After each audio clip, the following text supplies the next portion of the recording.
There's a sentence we've all heard 1,000 times. You can do anything you set your mind to. It sounds beautiful, hopeful, liberating. But beneath that softness lies something far more dangerous. Because when you believe you can do anything, you also begin to believe that every failure is your fault. Every setback, every slow day, every human limitation becomes shame. That's the hidden weight of limitless potential. It doesn't free you. It traps you. We live in a time where self-help isn't guidance anymore, no, it's a product. Where motivation isn't inspiration, it's a business model.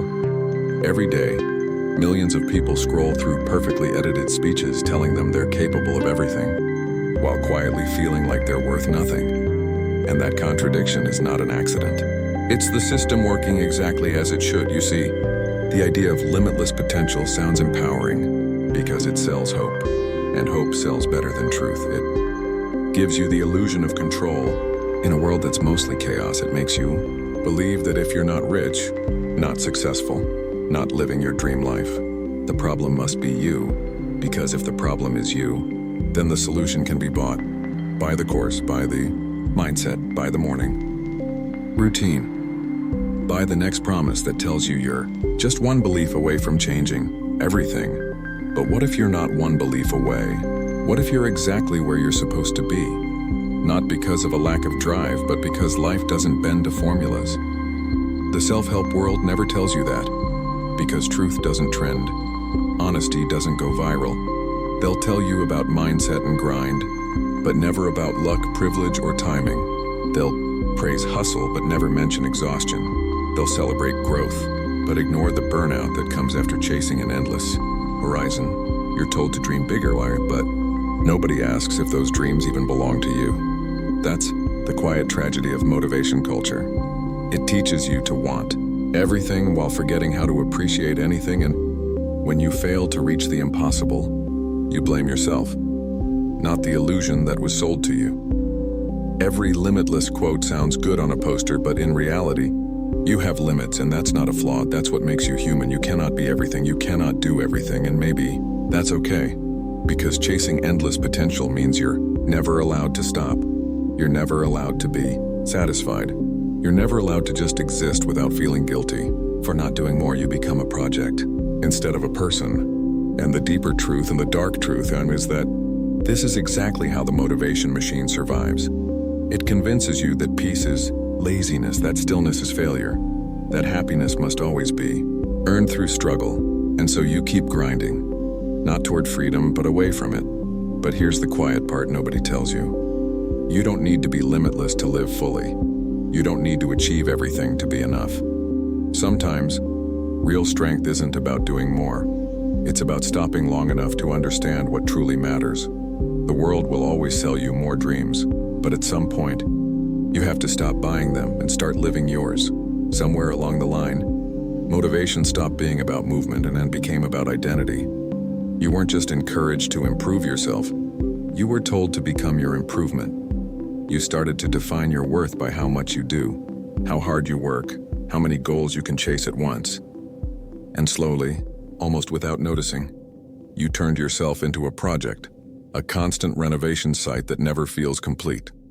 You see a new quote, a new challenge, a new 5 a.m. routine, and you feel guilty for not doing it yet. Even rest starts to feel wrong. You sit still, and your brain whispers, you're wasting time. But time is only wasted when it's spent chasing what isn't real. And most of what you're chasing isn't real. The motivational world survives by making you feel perpetually unfinished, because the moment you feel complete, they lose you. The moment you feel content, you stop watching, stop buying, stop believing you're broken. So they feed you a never-ending story, a story where you're the hero. But the victory never comes. You're always almost there. One more book, one more course, one more mindset shift. It's a treadmill disguised as a staircase, and every time you feel burnt out, they call it a test.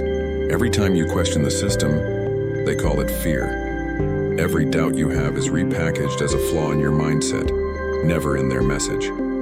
It's brilliant psychology, because if they can convince you that the problem is internal, you'll never stop looking for external solutions. And that's how they keep you trapped. Because here's the truth most of them never say. You can't hack your humanity. You can't force growth. Every day, you can't wake up with fire in your chest every morning, and you're not supposed to. You're not a machine built for constant output. You're a person with emotions, limits, confusion, off days, and uncertainty. But the self-help culture doesn't profit from your humanity. It profits from your insecurity. It needs you to believe you're not enough, so it can keep selling you the illusion that you could be. That's why every speech sounds the same. Different faces, different voices, but always the same message. You're not there yet, but you could be, if you just believe harder. And we fall for it because it feels good to believe that we're in control. It's comforting to think that the universe is a mirror reflecting our effort, not random, unfair and unpredictable. But life isn't a formula. It's messy, unfair, random, and beautiful, precisely because of that unpredictability. When you understand that, you stop being a customer in the motivation industry and start being a participant in your own reality. You stop asking, how can I fix myself? And start asking, what do I actually want when nobody's watching? That's the question they never want you to ask, because the answer might make you realize you don't need them anymore.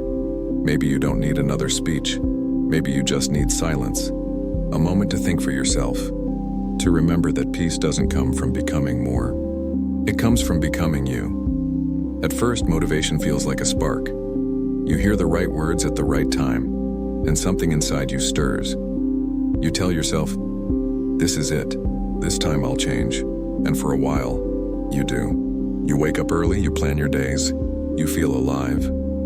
But somewhere between the early mornings and the sleepless nights, the spark fades, not because you're weak, but because no one can live in constant ignition. That's when the guilt begins to whisper again. You start blaming yourself for losing the fire, forgetting that no flame burns forever, and no mind can stay endlessly inspired. But guilt is the fuel of the motivational industry. They've turned it into an economy. Every relapse into normalcy becomes a reason to consume more. Every quiet day becomes evidence that you don't want it bad enough, and so you push harder. You build routines around discipline, not joy.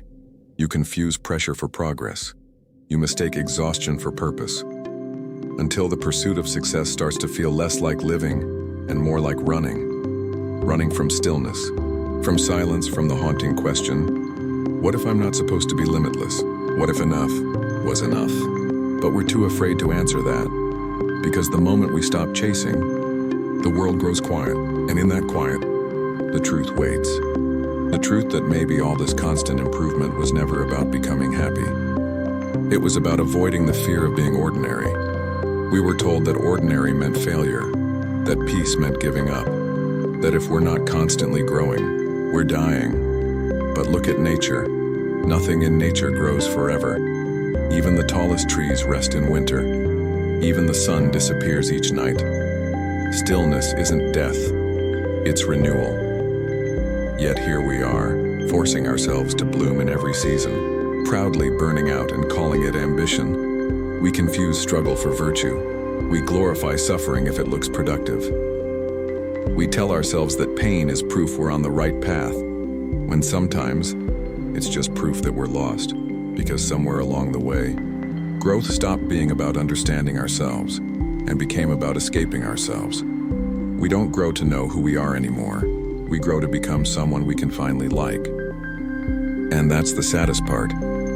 We've built a world where self-acceptance is the prize you get after you've achieved everything, not the foundation you start from. The truth is, you don't have to earn the right to be at peace with yourself. You don't need to accomplish something extraordinary before you deserve rest. You just have to stop measuring your worth by what you produce and start remembering that your existence was valuable long before you ever tried to improve it. Scroll long enough and you'll see it.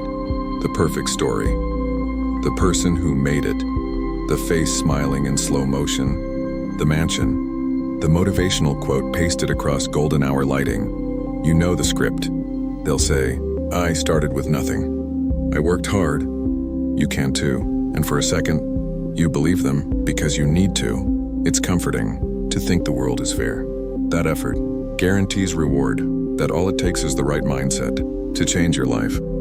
But what they never show you is the part that doesn't sell, and the luck, the timing, the privilege, the unseen hands that held them up when they fell. They hide it behind a simple message. If I can do it, anyone can, but not everyone can.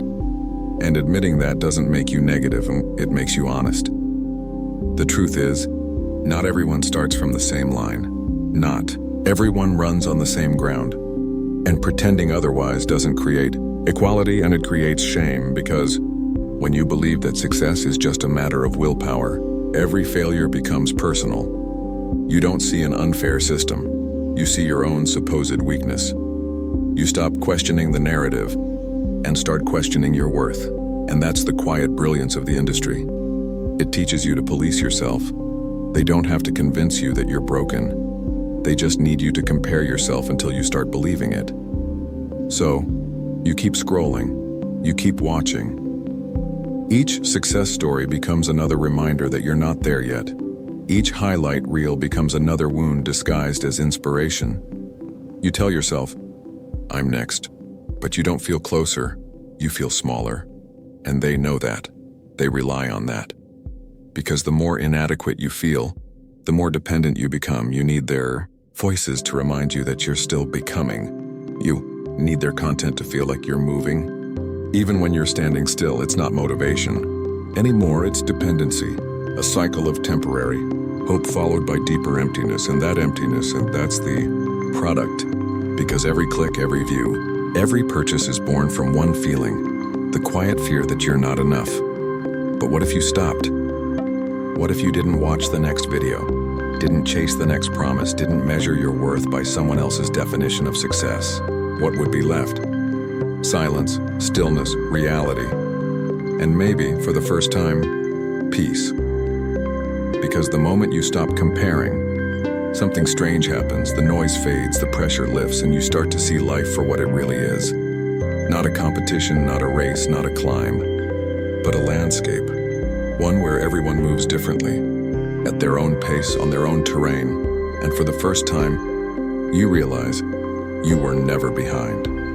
You were just busy chasing a story that was never yours to begin with. At first, stopping feels wrong, like quitting, like you've abandoned the race everyone else is still running. You look around, they're still shouting about grind, discipline, momentum. You can almost feel the guilt clawing back into your chest, whispering that you're wasting your potential. But here's what they don't tell you. Stopping isn't giving up, it's waking up. For the first time, you start to notice how quiet life becomes when you stop performing for it. There's no music swelling behind your every move, no quote trying to define your struggle, just breath. It's strange how heavy peace feels at first. You realize how addicted you've been to noise, the rush of progress, the illusion of growth, the constant hunger to be more. And then it hits you. Maybe the real trap wasn't failure. Maybe it was endless self-improvement. Treadmill dressed up as a path to greatness, because the more you tried to fix yourself, the more you confirmed that something was wrong with you. The more you chased success, the more success kept running. And every time you reached out for it, it moved one step further, always visible, never real. You were never supposed to arrive. You were supposed to keep chasing. That's how the machine stays alive. But when you stop, the machine breaks. You start seeing through the language, the hustle, the grind, the become your best self. All just different ways of saying, you're not enough yet. But who decides when you are? You start asking questions you were never supposed to. Questions like, wait, what if I don't want to be the best? What if I just want to be? What if the goal isn't constant motion, but stillness? Not becoming someone, but remembering who you already are before the noise told you otherwise. That realization doesn't come with fireworks or applause, it comes quietly. In the middle of an ordinary moment, when you realize that nothing was ever missing except peace. And in that silence, you see it clearly. The motivational world doesn't want peace. Peace doesn't sell. Contentment doesn't convert.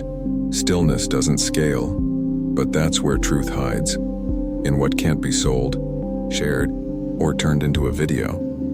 Because once you feel that kind of peace, you stop needing their validation. You stop craving their approval, and most importantly, you stop running. You finally understand. You were never behind. You were never late. You were just taught to run from yourself. The strange thing about peace is that once you find it, you can't unsee the noise. You scroll past another rise and grind post, and it doesn't inspire you. It exhausts you. You hear another speaker shout about becoming unstoppable, and all you feel is emptiness, not because you're lazy, but because you finally understand the game. Motivational culture isn't built to free you. It's built to feed on you. It thrives on your doubt. It grows from your restlessness. The moment you believe you're enough, the industry collapses, so it does everything it can to keep you searching. New books, new speakers, new habits, new morning routines, all promising that this one will finally fix you. But the truth is, you were never broken, just convinced that you were. The more you consume, the more hollow it feels, like chasing light through fog. You start noticing that every success story looks the same language, the same intensity, the same empty stare when the camera stops rolling. Because when you live to become a product of inspiration, you lose the very thing that makes you human: contentment.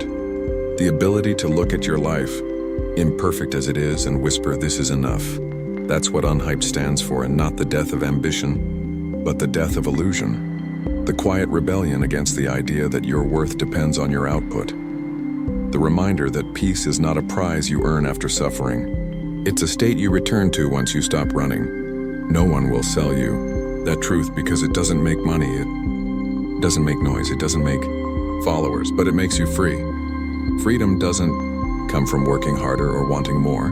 It comes from finally seeing through the system that made you believe you were incomplete. When you stop searching, you start living. When you stop comparing, you start feeling. When you stop performing, you start being. And that's when you realize the real limitless potential isn't about achievement, it's about awareness, the kind that can't be monetized or measured, only lived. So maybe it's time to stop chasing the next motivational fix, to stop trying to outwork your fear, your past, your doubts. Maybe it's time to sit with them, to listen, to understand that they're not your enemies. They're reminders that you're human, and that's enough. You don't need another quote, you don't need another guru.